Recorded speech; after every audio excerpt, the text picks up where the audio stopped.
నమస్తే, welcome to our channel. నేను మీ ప్రియాంకర.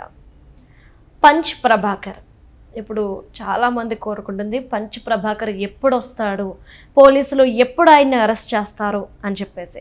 అసలు ఎవరి పంచ్ ప్రభాకర్, ఎందుకు తన అరెస్ట్ కోసం ఇంతమంది కోరుకుంటున్నారు, ఎందుకు ఏపీకి రాకుండా కేవలం యూఎస్లోనే ఉంటూ ఆయన వీడియోలు చేస్తూ ఉన్నాడు అనేది తెలుసుకునే ప్రయత్నం చేద్దాం. దీని గురించి మనతో మాట్లాడడానికి ప్రముఖ పొలిటికల్ అనలిస్ట్ కృష్ణకుమారి గారు ఉన్నారు. ఆవిడ తెలుసుకుందాం.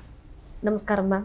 నమస్తే. రీసెంట్గా చూస్తే భాస్కర్ రెడ్డిని పోలీసులు అరెస్ట్ చేశారు. భాస్కర్ రెడ్డి అరెస్ట్ అయిన తర్వాత ఇలాంటి వాళ్ళు ఇంకా చాలామంది ఉన్నారు.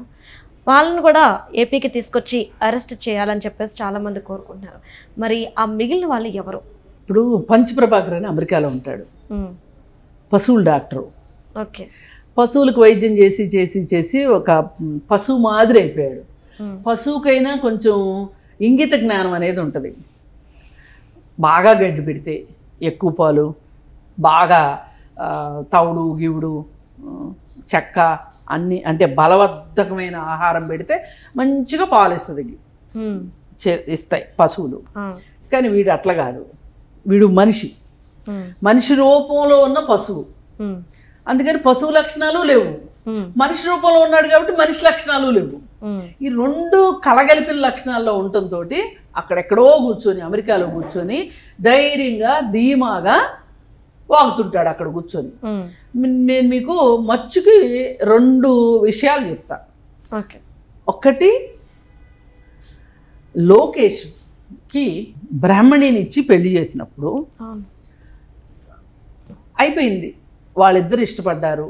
పోనీ వాళ్ళిద్దరు ఇష్టపడ్డారో లేదో, వాళ్ళ పెద్దలు ఇష్టపడ్డారు, పెళ్లి చేశారు, వాళ్ళిద్దరూ శుభ్రంగా ఉన్నారు. వాళ్ళ మధ్య పొరపచ్చాలు ఉన్నాయి అని చెప్పి ఇంతవరకు అయితే బయటికి వార్తలు అయితే రాలా. వాళ్ళిద్దరూ హ్యాపీగా ఉన్నారు, ఒక బాబు, అంతా హ్యాపీగా ఉన్నారు వాళ్ళు. పోనీ నీకేమన్నా దివ్య దృష్టి ఉండి ఏమన్నా ఉన్నాయి పొరపచ్చాల వాళ్ళ మధ్యలో అంటే కూడా మాట్లాడాల్సిన హక్కు నీకు లేదు. ఒకవేళ ఉంటే ఉండొచ్చు, ఇల్లు అన్న తర్వాత 100 ఉంటాయి. వాటి గురించి మాట్లాడే హక్కు నీకు లేదు. కానీ నువ్వేం మాట్లాడుతున్నావు పంచ్ ప్రభాకర్? చంటి సినిమాలో పావురానికి పంజరానికి పెళ్లి చేసే పాడు లోకం అని చెప్పి ఓ పాట ఉంది. ఆ పాట పాడి వాడి పశువు గాత్రంతో గొంతుతోటి ఆ పిల్లకి అన్యాయం జరిగిందని మాట్లాడాడు బ్రాహ్మణికి. ఆ అమ్మాయి మేజరు. ఆమె ఏమన్నా మైనర్కి పెళ్లి చేశారా? ఆమె గొంతు కోసారా? అమ్మాయికి ఇష్టం. ఆ అమ్మాయి పైగా విదేశాల్లో చదువుకుని విదేశాల్లో ఉద్యోగం చేసిన అమ్మాయి. ఓకే, అయిపోయిందా? ఫస్ట్ ఇది మాట్లాడారు. కొన్నాళ్ళు పోయిన తర్వాత అసలు ఆ అమ్మాయి సింగపూర్లో ఉద్యోగం ఎందుకు చేసింది, అక్కడ ఎవరో సింగపూర్లో బాయ్ ఫ్రెండ్ ఉన్నాడు అని మాట్లాడాడు. ఈ గాడిద. వీని గాడిద అని కూడా అనకూడదు, ఇంకా ఏమైనా ఉంటే మాట్లాడాలా. అది అయిపోయిందా? ఆ తరువాత ఈ అసెంబ్లీలో వల్లభనేని వంశీ అనేవాడు భువనేశ్వర్ గారి గురించి కొన్ని వ్యాఖ్యలు చేశాడు. ఆ వ్యాఖ్యల్ని సమర్థిస్తూ వీడు అబ్బో నవ్వుతో నా భవిష్యత్తు, అసలు ఏం మాట్లాడాడు అని వీడియోలు చేశాడు. అది అయిపోయింది. అయిపోయిన తర్వాత ఒకసారి ఎప్పుడో నేను ప్రత్యర్థుల గుండెల్లో నిద్రపోతాను అని చంద్రబాబు నాయుడు గారు ఏదో సందర్భంలో ఆయన నిజాయితీ గురించి మాట్లాడుకుంటూనో దేని గురించో మాట్లాడారు. వీడంటాడు, ఈ పంచ ప్రభాకర్ అనే గాడిద, నువ్వు ప్రత్యర్థుల గుండెల్లో నిద్రపో, మీ ఇంటి తలుపులు వచ్చి మాధవరెడ్డి కొడతాడు. వాడి మాటలు ఎట్లున్నాయంటే భువనేశ్వర్ని భూ ఆంటీ, పురంధరేశ్వర్ని పూ ఆంటీ. అసలు వాడు ఎంత గలీజ్గా మాట్లాడతాడంటే నిజంగా రక్తం ఉడికిపోతుంది అనమాట. నేను తెలుగుదేశం అభిమానినేమి కాదు, నేను తెలుగుదేశం పార్టీ కూడా కాదు. అయినా నాకే మహిళల గురించి మాట్లాడితే ఎవడు మాట్లాడినా, ఏ పార్టీ వాడు మాట్లాడినా, ఇన్ కేస్ తెలుగుదేశం వాడు మాట్లాడినా నేను ఒప్పుకోను. ఎవరు మాట్లాడినా మీకు ఆ హక్కు లేదు, మాట్లాడే హక్కు లేదు. సంస్కారవంతంగా మాట్లాడండి. ఇవాళ మీరు బయట ప్రపంచంలోకి వచ్చి మాట్లాడుతున్నారు. మీరేమి ఒక ప్రైవేట్ మీటింగ్లో 2-3 కూర్చున్నప్పుడు చెత్త మాట్లాడుకోండి, చెదారం మాట్లాడుకోండి, జోకులు వేసుకోండి, బూతులు మాట్లాడుకోండి, ఏమన్నా సావండి, ఏమన్నా అవ్వండి. కానీ బయట ప్రపంచంతో మాట్లాడేటప్పుడు, ఒక వీడియో చేసి పెట్టినప్పుడు, లేకపోతే ఒక బహిరంగ సభలో మాట్లాడినప్పుడు, ఒక అసెంబ్లీలో మాట్లాడినప్పుడు, ఒక పార్లమెంట్లో మాట్లాడేటప్పుడు మీకు పంచేంద్రియాలు మీ అధీనంలో ఉండాలి. అలా మాట్లాడాలి. అంతేగాని మీ ఇష్టారీతిని మాట్లాడతాను అని అంటే కుదరదు. అందుకు నేను ఇంత వ్యతిరేకిస్తున్నా. అసలు మహిళలపైన అసభ్యకరమైన వ్యాఖ్యలు చేసే హక్కు కానీ, అది ఏ పార్టీ వాళ్ళు అన్నామనివ్వండి, హక్కు లేదు. నీకెవడిచ్చాడు ఈ హక్కు? ఇప్పుడు నువ్వు ఏం మాట్లాడాలనుకున్నా చంద్రబాబు నాయుడు గురించి మాట్లాడు, వాళ్ళ భార్య వాళ్ళ కోడల గురించి మాట్లాడాల్సిన అవసరం ఏంటి?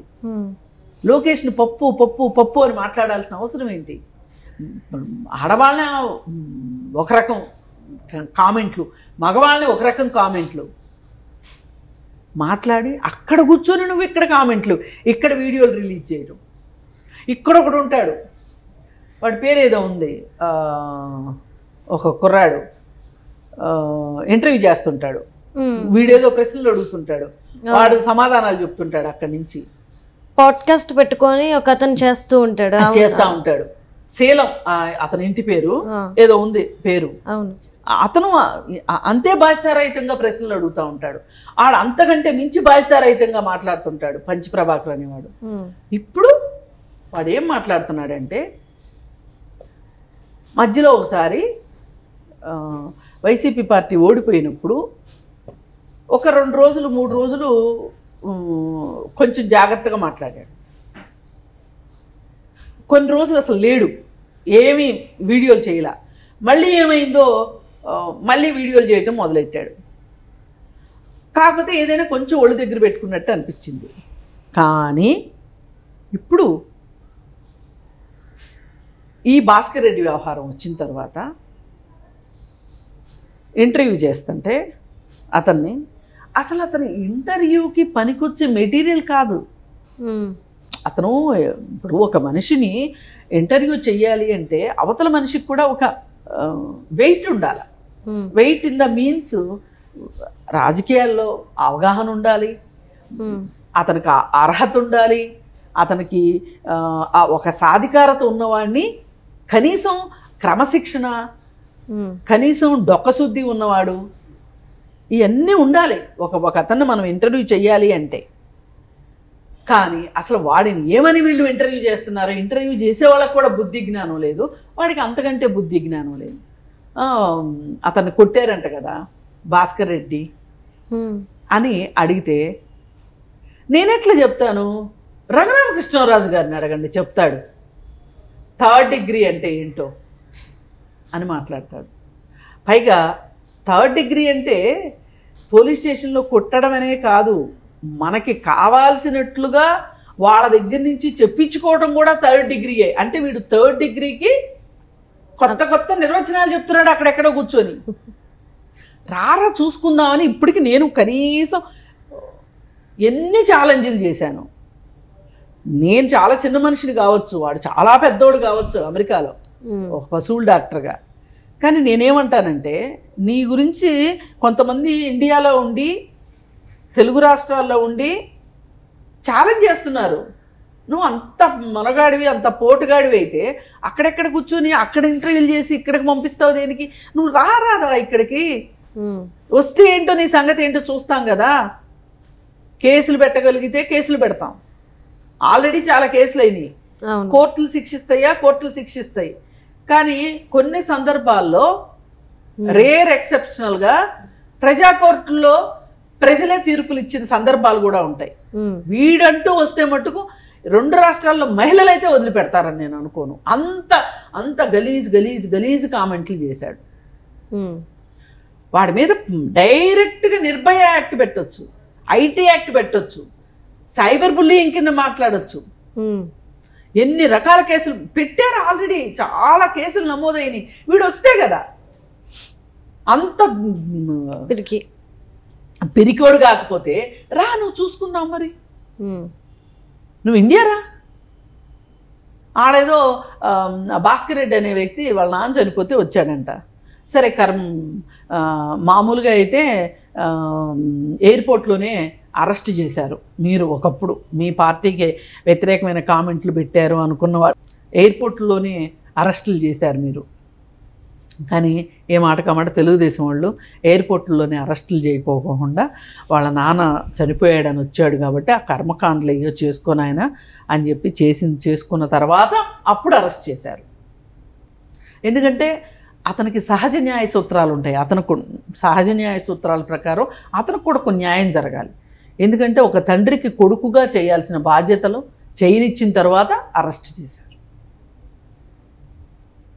ఇప్పుడు నువ్వురా పంచ్ ప్రభాకర్, నీకు దమ్ము ధైర్యం ఉంటే నేను మగతనం అని మాట్లాడతాడు. అసలు మగతనం అంటే మరి ఏంటో నాకు అర్థం కావట్లేదు. అసలు పరిపాలన చేయడానికి మగతనాలు అవసరమా? ఇప్పుడు పరిపాలన ఎట్లా చేస్తారు? ఒక హృదయంతో చేస్తారు.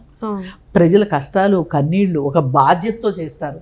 రాజ్యాంగాన్ని అర్థం చేసుకుని చట్టాలను అర్థం చేసుకుని వాటి ప్రకారం న్యాయం చేస్తారు. ఇవన్నీ ఉంటాయి. కానీ మగతనం అనే మాట ఎక్కడి నుంచి వచ్చింది? నేను అంటున్నా, సరే నేను మగాడిని అంటున్నావు, నీకు మగతనం ఉంది అంటున్నావు, బాగుంది, అచ్చా, నో డిస్ప్యూట్ ఆ విషయంలో. మరి ఆ రెండు ఉన్నాయి కదా, నువ్వు ఇండియా ఎందుకు రావట్లా? మరి రావాలి కదా. రైట్, మగాడివైతే మగతనం ఉంటే ఇండియాకి రా. నువ్వు చెప్తున్నాయే, నేనైతే అసలు ఇట్లాంటి మాటలు మాట్లాడను. అసలు నా దృష్టిలో అవి అసలు పెద్ద విషయాలే కాదు. అందుకని నువ్వు కళ్ళజోడు పెట్టి కళ్ళజోడు తీసి కోట్లేసి సూట్లేసి వెహికల్లో వెళ్తా ఇంటర్వ్యూలు చేయటాలు, రకరకాల పోజులు, వాడి విన్యాసాలు మామూలుగా ఉండవు. అసలు మీరు గమనించలేదేమో ఎప్పుడు. నేను చాలా వినను, ఎందుకంటే అంత కాలుష్యాన్ని భరించే శక్తి నాకు లేదు. అందుకని నేను వినను. ఎప్పుడన్నా ఒకసారి విన్నప్పుడల్లా ఒక వీడియో చేస్తా. వాడి దాకా చేరకపోతుందా అని నేను చూసుకుందాము, నీ బతికేంటో తెలుస్తుంది చట్ట ప్రకారమే సుమా అంటే.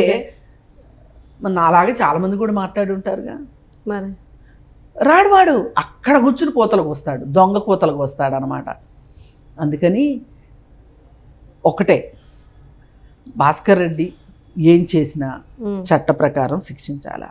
ఓకే, ఇప్పుడు పంచ్ ప్రభాకర్ అనేవాడు ఏం చేసినా చట్ట ప్రకారం శిక్షించాలా.